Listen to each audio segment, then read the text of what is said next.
Rahim, alhamdulillahi rabbil alamin, salatu wassalamu ala nabiyina Muhammad wa ala alihi wa sahbihi ejma'in. Edhe sot do të vjojmë me shpjegimin e 3 parimeve të Sheikhul Islam Muhammad ibn Abdul Wahhab, adzzalallahu lahu al-ajra wath-thawab. Dhe jemi në fjalën e autorit ku thot: Nubi'a bi iqra wa ursila bil mudaththir. Profeti sallallahu alaihi wasallam u dërgua si profet me fjalën e Allahut të lartësuar, iqra, lexo. Dhe u dërgua si i dërguar rasul me fjalën e Allahut të lartësuar, el mudaththir, o ti i mbuluar, ja ayyuhal mudaththir. Dhe vend banimi i tij ishte Mekka, dhe Allahu i lartëmadhëruar e dërgoi si qortues dhe parandalues nga shirku, nga idhujtaria, dhe dërgoi që të therras në tauhid. Profeti sallallahu alajhi wasallam u dërgua si profet. Ju shpall fillimisht si profet. Dhe në mësimet e kaluara përmendëm edhe dallimin që është midis profetit dhe rasulit. Dhe më pas u dërgua si rasul me el mudaththir, ku i tha: ja ju el mudaththir, o ti i mbuluar. Dhe Allah më dhruar e obligoi që të therras njerëzit, e veçantë fillimisht, dhe filloi me Ebu Bekrin, me Khadijën, dhe të tjerë prej të afërmve të tij. Dhe fillimisht u dërgua si profet me fjalën iqra bismi rabbika alladhi khalaq, lexo me emrin e Zotit tënd i cili krijoi. Dhe kjo ka ardhur në hadithin e njohur të Aishës radhiyallahu anha, e cila thot, siç e ka përmendur Imam Buhariu në librin e tij në Sahih, në temën Badul Wahi ila Nabi sallallahu alaihi wasallam, fillimi i shpalljes tek profeti sallallahu alaihi wasallam. Dhe fillimisht fillimi i shpalljes së të dërguarit të Allahut sallallahu alaihi wasallam ishte nëpërmjet ëndrave të mira në gjumë, dhe çdo gjë që shihte në gjumë i vinte si agimi i mëngjesit. Më pas profeti sallallahu alaihi wasallam kishte dëshirë që të qëndronte i vetmuar dhe veçohej në shpellën Hira për disa ditë me radhë të caktuara, siç e ka përmendur Imam Buhariu në Sahihun e tij, në hyrjet e Sahihut, e filloi me fillimin e shpalljes së profetit sallallahu alaihi wasallam. Dhe siç e fillimi i shpalljes, i erdhi ëngjëlli dhe i tha: iqra, lexo.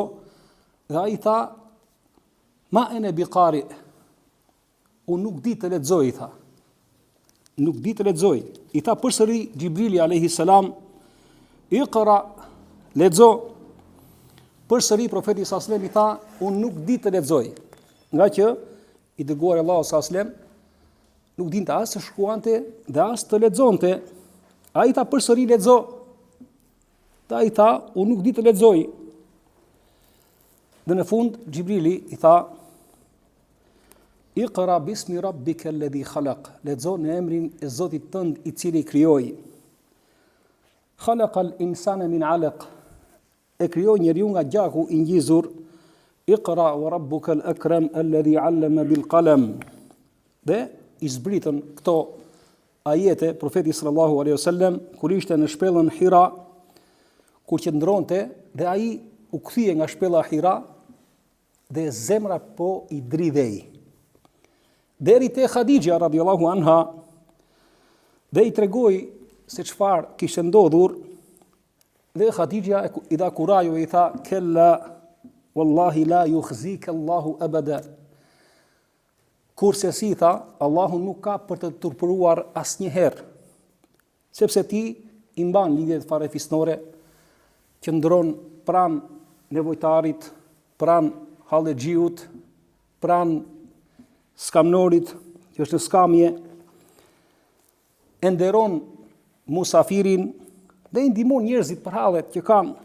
Më pas e çoi tek Waraka ibn Naufel, që ishte djali i xhait të saj, dhe i tha Waraka, ky është Namusi, i cili i zbriti edhe Musait. Namus është ai angjëlli i ngarkuar me shpalljen, që është për qëllim Xhibrili,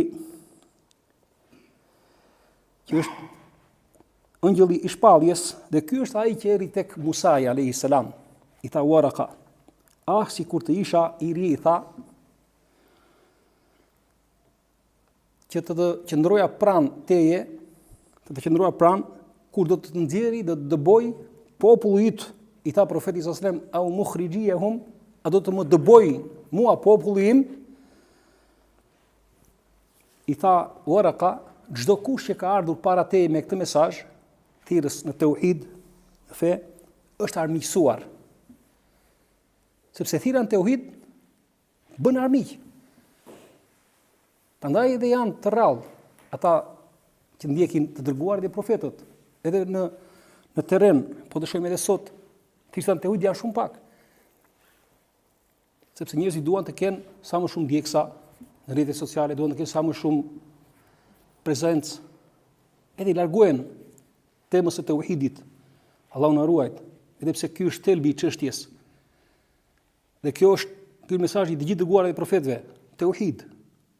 Këta thonë, ngjerët me tauhid, s'keni punë tjetër vetëm tauhid, po tauhid, deri në vdekje. Ky ishte mesazhi i profetit sallallahu alajhi wasallam. Edhe në grahmat e fundit të jetës që ishte tha, la'natullahi alel yahudi wan nasara ittakhadhu qubur anbiya'ihi masajid. Mallkimi i Allahut qoftë mbi çifutët e krishterët që i shndëruan varret e profetëve të tyre në faltore. Dhe i tha Waraka, çdo kush që ka ardhur para teje me këtë gjë është armiqësuar. Dhe Waraka qëndroi edhe pak kohë dhe ndroi jetë. Waraka, pasaj autori thot, wa ursila bil muddathir, dhe u dërgua si rasul me fjalën e Allahut të lartësuar, ja ayyuhal muddathir, qum fa anzir, o ti që je i mbuluar me rroba. Çohu.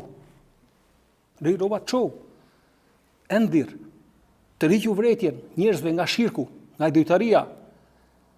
Prandaj në thirrje filluhet me parandalimi nga shirku, nga idojtaria, pastaj edhe thirrje në tauhid, në adhurimin e Allahut një të vetë, që njerëzit ta heqin një herë këtë koncept të idojtarisë. Dhe të veçojnë Allah madhruar një të vetëm në të gjitha llojet e adhurimit.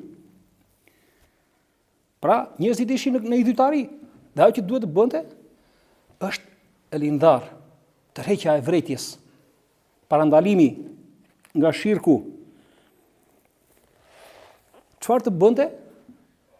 Të rrite vretjen. Dhe më pas zbriti fjala e Allahut të rasuar që tregon edhe këtë tharrasi. Wa andir ashirataka al-aqrabin. Dhe thirrje farefisin tënde njerëzit më të afërt. Prandaj, ky ishte edhe fillimi i dërgimit të profetit sallallahu alajhi wasallam si rasul. Prandaj thotë wa ursila bil muddathir. Ai u dërgua si rasul, i dërguar me fjalën e Allahut të rasuar, ja ayyuhal muddathir.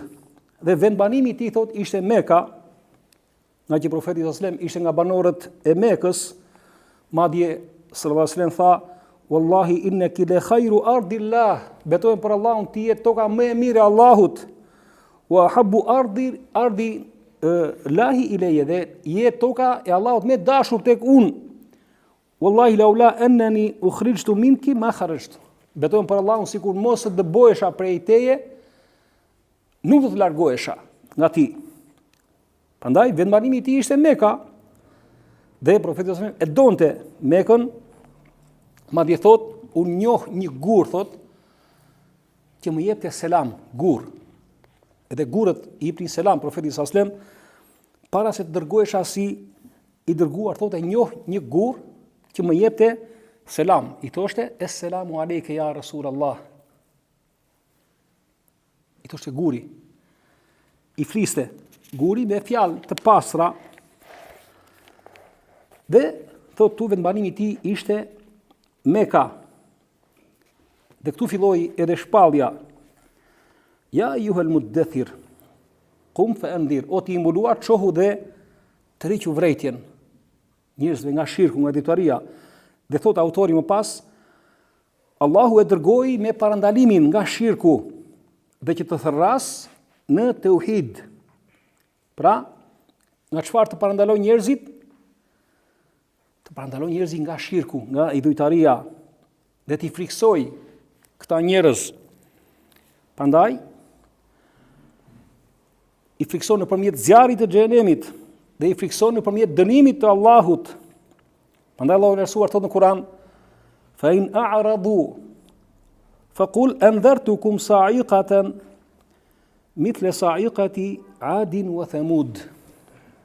Nëse ata të kthejnë shpinën ti, o Muhammed, thuaj atyre, unë ju të roqa vretjen juve, sikurse ju të roq vretja nëpërmjet bubullimës, goditjeve të rufeve tjera që ndodhi tek populli i Adit dhe Themudit.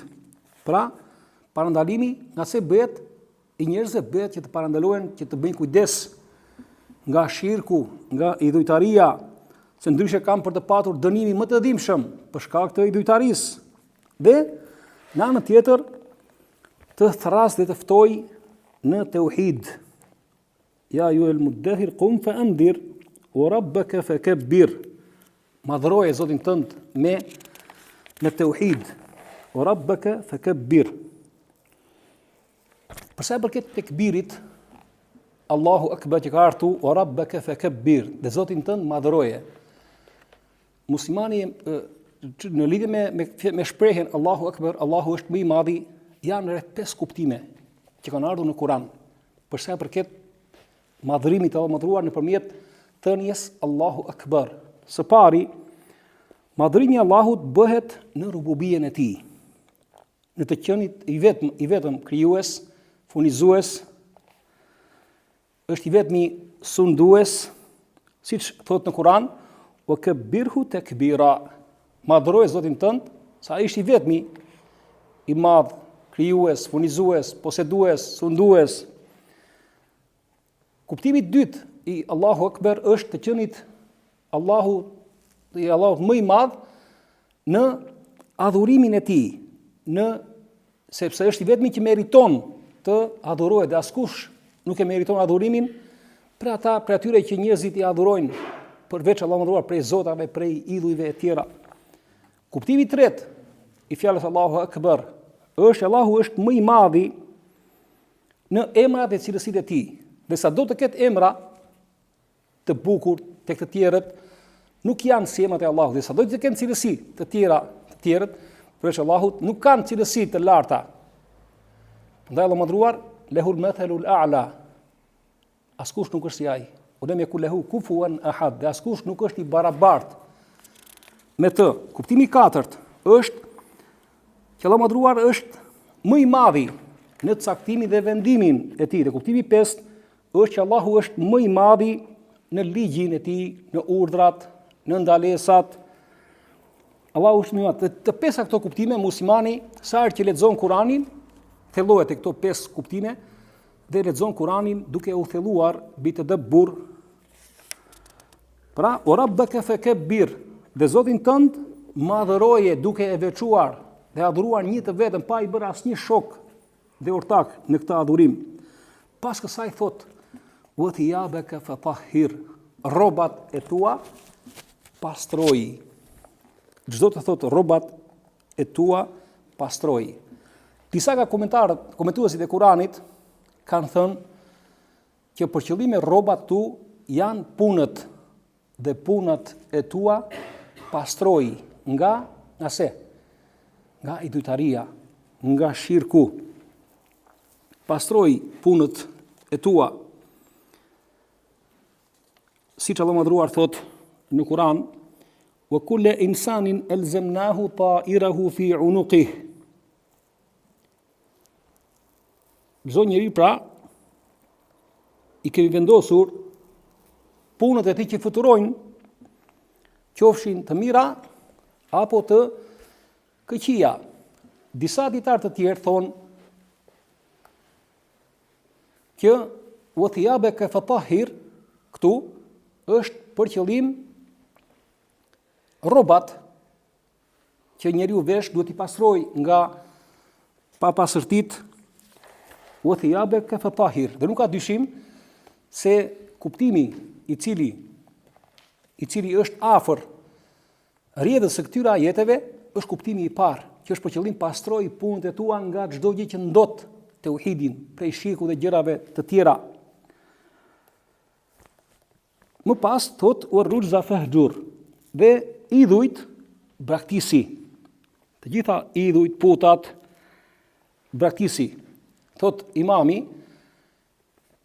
të braktiset edhe idhulli, por edhe ata idhujtarët.